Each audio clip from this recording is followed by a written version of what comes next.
As we approached the gruesome scene, the jungle exhaled an eerie calm, the beast without its helmet bearing an awful malevolence. The reptile creature stood tall and frightening, a terrifying specter fading into the obscurity of the dense forest. The blood-drained victim sprawled in front of us, their face a horrific picture of agony. We were intruding on a dark ceremony, a horrific parade that defied comprehension. Private Araceli and Corporal Phillips jumped into action, encircling the gruesome scene. The growing dread weighed down on us like an unyielding weight with each passing second. We were the final line of defense against the advancing evil, our sheer existence a deterrent to the malicious spirits that had haunted this abandoned community. Meanwhile, back in the village, the afflicted residents' heartbreaking cries resonated through the night. The unusual actions had gotten worse, a never-ending attack on the already distressed town. Private Bernst was sent to give any assistance he could, to be their beacon in the never-ending storm that had destroyed their life. But when he returned to the town center, we lingered at the scene of the terrifying extraterrestrial encounter. Shivers ran down our spines as we heard the rustle of the jungle leaves and whispers of a mysterious presence lurking in the shadows. We felt the weight of unseen eyes on us, an uncomfortable sense that the lines between our reality and the other worldly had become blurred. It was a kingdom where dread reigned supreme, and we were its perilous defenders.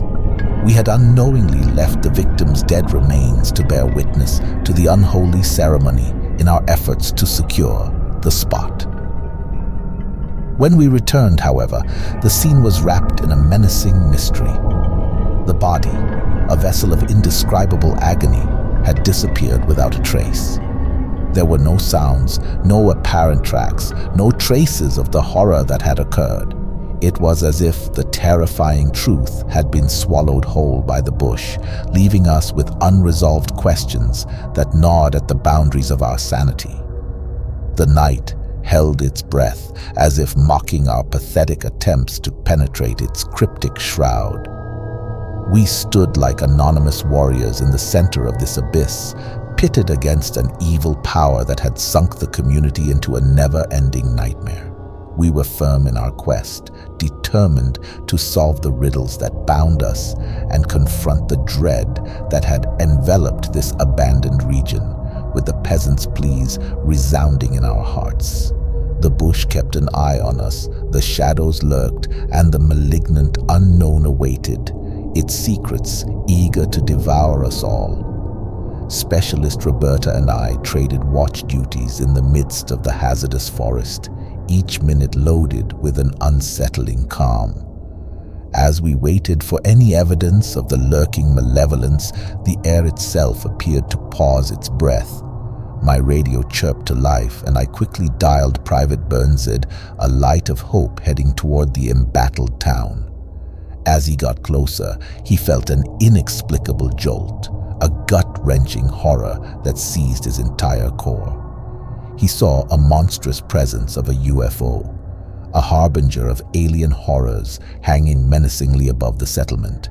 As he walked through the deep bush, villagers stood paralyzed in the grip of paralyzing terror, their eyes fixated on the alien visitor, their features carved with horror. Then, like an evil portent, a blast of static erupted from the radio, signaling the approaching darkness.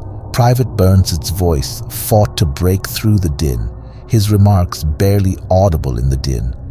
I could make out his eerie message among the frenetic noise, that something unseen, something malicious, was chasing him from the shadows, an unyielding predator moving with scary speed.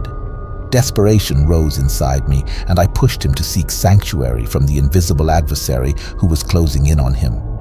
My desperate appeals, however, were answered with a terrifying quiet as the radio unexpectedly went dead, leaving us with a foreboding blank, a yawning maw of dread. The jungle itself appeared to shut in on us, its depths concealing things beyond our comprehension. A sensation of impending dread overtook us at that moment, a blackness that dropped like a smothering cloak. We were imprisoned in a nightmare, plagued by the unknown, and our fight against the looming fear had only just begun. Private Burnsid's destiny was hanging in the balance, and the jungle, a dangerous maze of terror, kept its secrets close, mocking our puny attempts to reveal its horrors. Corporal Phillips, Araceli, Jax, and Roberta, urgent! We need to return to the village now. Private Burnsid is in trouble. Grab your gear. We're leaving immediately. As we continued, tracking the eerie echoes of Private Burnsid's last known position, the bush surrounded us in a stifling blackness. Every step was tinged with silent dread, the dense vegetation disguising the lurking terrors. We walked with our senses heightened, attentive to the malevolence that hung in the air like a tangible cloud. We approached the appointed location. The forest grew silent, broken only by the rustle of leaves and the distant cries of scared residents. The shape of horror emerged from the shadows, the Los Falcaras.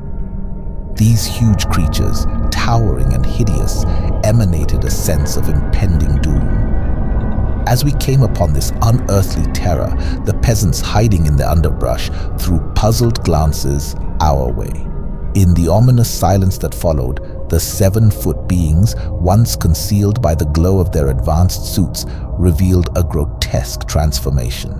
The artificial illumination ceased, plunging the jungle into a suffocating darkness.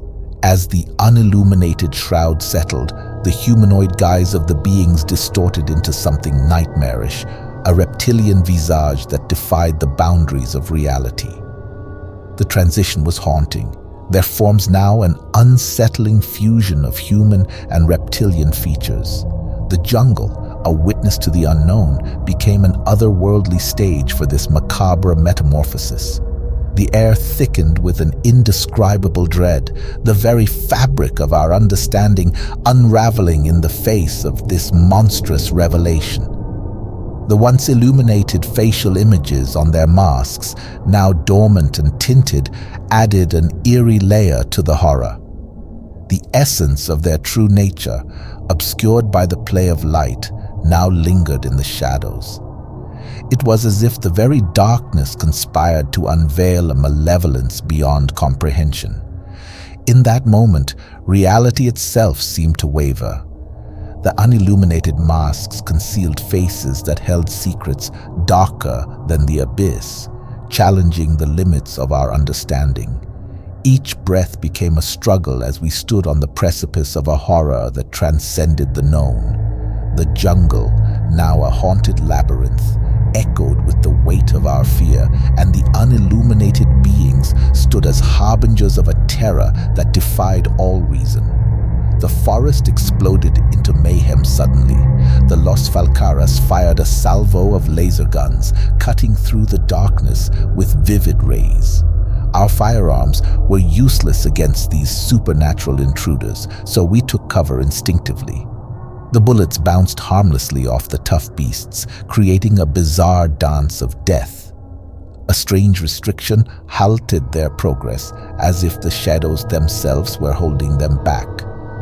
The actual terror began when Los Falcaras turned their malice on the fleeing peasants.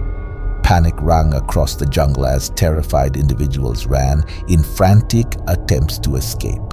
The agonizing cries of the hunted filled the air, the piercing sounds a lament for lives forever changed.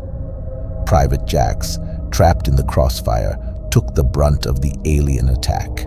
As a laser hit its target, rending flesh and bone, a searing anguish resonated through the forest. His pained cries echoed, piercing the night with a terrible song of pain. I ran towards him, instinctively responding to a buddy in need, but the unrelenting attack pinned us down, making rescue an unattainable fantasy. The attack ended as quickly as it began. The jungle went silent, the sounds of pandemonium dispersing like ghosts in the night. The Los Falcaras fled, leaving only haunting tales of their evil. The stifling stillness buried my voice as I shouted out for Private Jax. The same location he had inhabited was now a vacancy, an emptiness that mirrored the mystery of his departure. The forest appeared to hold its breath in the aftermath of this terrible interlude. We stood in the midst of unimaginable tragedies, our hearts laden with the weight of the unknown. The jungle, now a gloomy maze, shrouded our dead comrade's destiny, and the shadows persisted, masking the answers we sought in the thick blackness. As I sat there, stunned by the unexpected turn of events, a foreboding hush hovered in the air. The Los Falcaras, the unearthly giants who should have annihilated us mercilessly, showed an eerie restraint. It seemed as if they were playing with us, driving us like helpless animals into an impending slaughter. Their malice weighed down on us, choking in its implicit menace. Dread sank into my bones. I detested the feeling, the unnerving thought that we were but puppets in some incomprehensible game. Two of my colleagues vanished, devoured by the darkness that clung to the depths of the bush. The air itself had a phantom weight, a foreboding sense of impending catastrophe. I couldn't resist the notion that our fate had been predetermined, that Los Falcaras had spared us for a brief while, only to relish the anticipation of our doom. The jungle, once a mysterious area, now had an ominous presence that wrapped about us, increasing its grasp with each passing second. Roberta, did you see where Jax went? He's wounded. He was right there by the trees. What in God's name is going on here? Sergeant Gregory, Private Jax is nowhere in sight, but there's an eerie glow emerging from a cave just 40 yards ahead. We must proceed cautiously and investigate this mysterious light. Maybe it's him.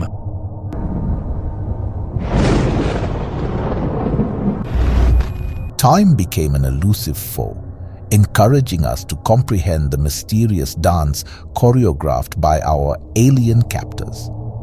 Panic bubbled under the surface, threatening to take us whole. Every flutter of leaves, every brief shadow sent shivers down my spine, a symphony of dread orchestrated in the ominous theater of the forest.